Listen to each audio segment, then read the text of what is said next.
Ang Ebanghelyo ni Matthew, Kabanata 3. Sa mga araw na iyon ay dumating si Juan na tagapagbautismo na nangangaral sa ilang ng Judea at nagsasabi, "Magsisi kayo, sapagkat malapit na ang kaharian ng langit." Sapagkat siya ang binanggit ni Propeta Isaias na nagsasabi, "Isang tinig ang sumisigaw mula sa ilang, ihanda ang daan ng Panginoon, gawing matuwid ang kanyang landas." Ngayon, nagsusuot si Juan ng damit na gawa sa buhok ng kamelyo at sinturong balat sa kanyang baywang.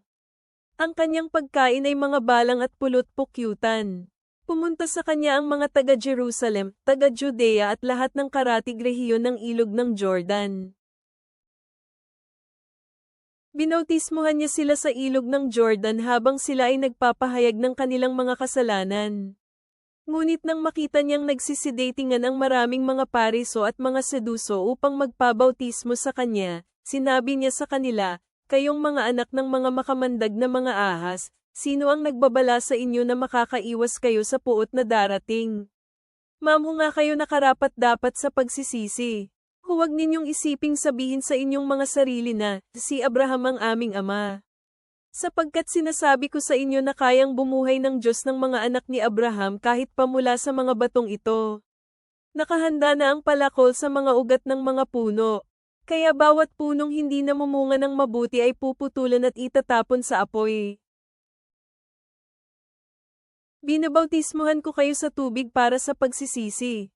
Ngunit ang darating kasunod ko ay mas makapangyarihan kaysa sa akin at ako ay hindi karapat-dapat na magdala maging sa kanyang sandalyas. Babautismuhan niya kayo sa banal na espiritu at sa apoy. Hawak niya ang kanyang kalaykay upang linising maigi ang kanyang giikan at tipunin ang kanyang trigo sa bahay-imbakan. Ngunit susunugin niya ang mga aypa sa pamamagitan ng apoy na kailanman ay hindi maapula." Pagkatapos ay dumating si Jesus sa ilog ng Jordan mula Galilea upang magpabautismo kay Juan. Ngunit pinigilan siya ni Juan at nagsasabi, "Ako ang dapat mong bautismuhan? Bakit ka lumalapit sa akin?" Tumugon si Jesus at sinabi sa kanya, "Pahintulutan mo ito ngayon sapagkat ito ang nararapat upang matupad natin ang lahat ng katwiran." Kaya pinahintulutan siya ni Juan. Pagkatapos niyang mabautismuhan, agad umahan si Jesus sa tubig, at masdan ito, bumukas ang mga langit sa kanya.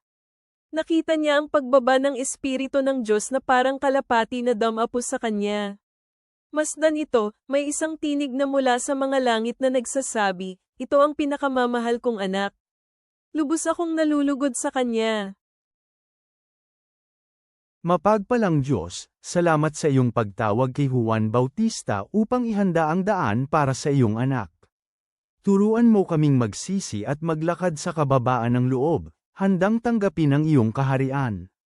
Linisin mo ang aming mga puso tulad ng pagkabautismo kay Jesus upang matupad ang lahat ng katwiran. Naway ang aming buhay ay maging saksi na dumating na ang tagapagligtas. Sa pangalan ng aming tagapagligtas na si Hesukristo, Amen.